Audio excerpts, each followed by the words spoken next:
John Winston Lennon was born on October 9, 1940, at the Liverpool Maternity Hospital in England. Liverpool was a strategic port, constantly bombed by the German Air Force during the Blitz. Air raid sirens and uncertainty were part of the daily landscape. His middle name, Winston, was chosen in honor of British Prime Minister Winston Churchill, a symbol of national resilience. From birth, Lennon's life was marked by tension and separation. His parents were Julia Stanley Lennon and Alfred F. Lennon, a merchant seaman who spent long periods away from home. During the war, Alf was absent most of the time, and when he returned in 1945, the marriage was broken. A key scene from his childhood occurred when John was 5 years old. After his parents' final separation, he was forced to choose which one to stay with. He'd initially chose his father, but upon seeing his mother cry, he changed his mind and ran after her. Finally, he was raised by his maternal aunt, Mary Elizabeth Mimi Smith, in the family home at 251 Menlove Avenue, in the Liverpool suburb of Woolton. His Aunt Mimi's house, known as Mendips, was the main setting for his childhood. Mimi was strict, practical, and skeptical of artistic aspirations.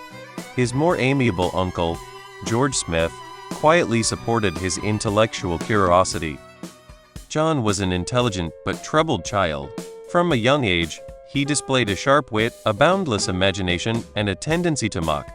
He enjoyed drawing caricatures of his teachers and writing absurd stories.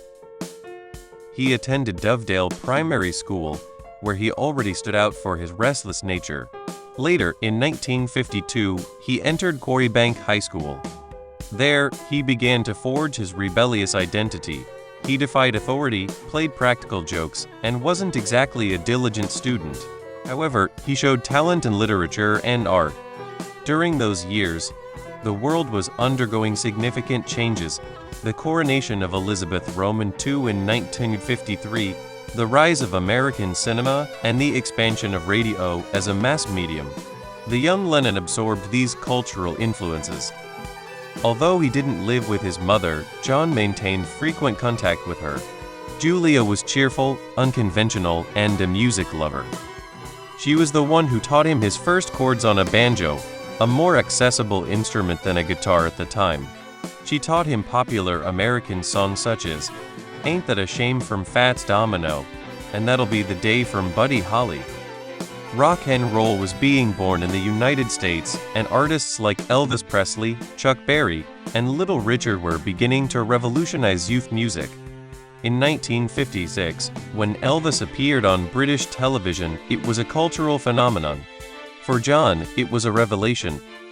Despite the skepticism of his Aunt Mimi, who famously told him, "The guitar is all very well, John, but you'll never make a living from it," music had already become the center of his life.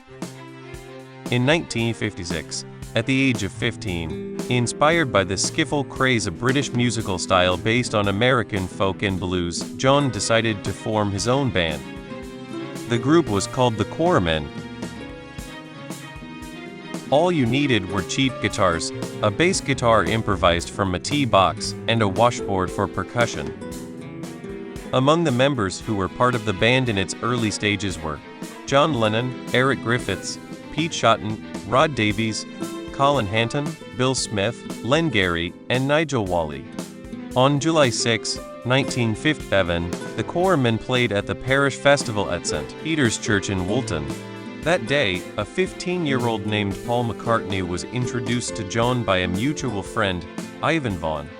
Paul impressed Lennon by playing Eddie Cochran's 20 Flight Rock with all the lyrics, and properly tuning his guitar. Lennon, though he felt some competition, decided to invite him to join his band. This meeting is considered one of the most important moments in the history of popular music, as it marked the beginning of the best songwriting duo of their time. And their songs still sound fresh, innovative, and avant-garde, despite the limited recording technology of the 1960s. In 1957, John enrolled at the Liverpool College of Art. There he honed his talent for drawing and design, but continued to display an irreverent attitude. He published a humor magazine called The Daily Howl. In the art world, he met Cynthia Powell, who would later become his first wife. Meanwhile, the Quarrymen were evolving musically, moving away from skiffle to adopt a more distinctly rock sound. The band would change its name several times: Johnny and the Moondogs, the Silver Beatles, the Beatles, before finally becoming the Beatles in 1960 without yet knowing what they would achieve.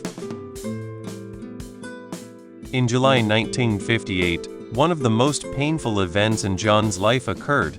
His mother, Julia, was killed when she was hit by a car driven by an off-duty police officer. John was 17 years old. That same year, Paul introduced his friend George Harrison, who, at only 14 years old, auditioned by playing raunchy on top of a bus. Although Lennon considered him too young, he eventually accepted him into the group. Those years also saw the rise of youth culture: leather jackets, rebellious hairstyles, and music clubs. The Cavern Club, though still jazz-oriented at first, would soon become a central hub for the group. In 1960, at 19 years old, John was already the unofficial leader of the group that would soon become world famous. He had a strong, charismatic, and sarcastic personality. He was competitive, creative, and ambitious. That year marked the beginning of a new chapter with trips to Hamburg, Germany, where the band would play for long hours, honing their style and professionalism. But before the global fame, there was a boy born into a world of war, bombs, and collapsed buildings, a fatherless home, a rebellious teenager on Menlove Avenue, and a young man marked by the loss of his mother, the music that had arrived from America, and the determination to make a name for himself in the music industry. If you enjoyed this video, please share it with your family and friends.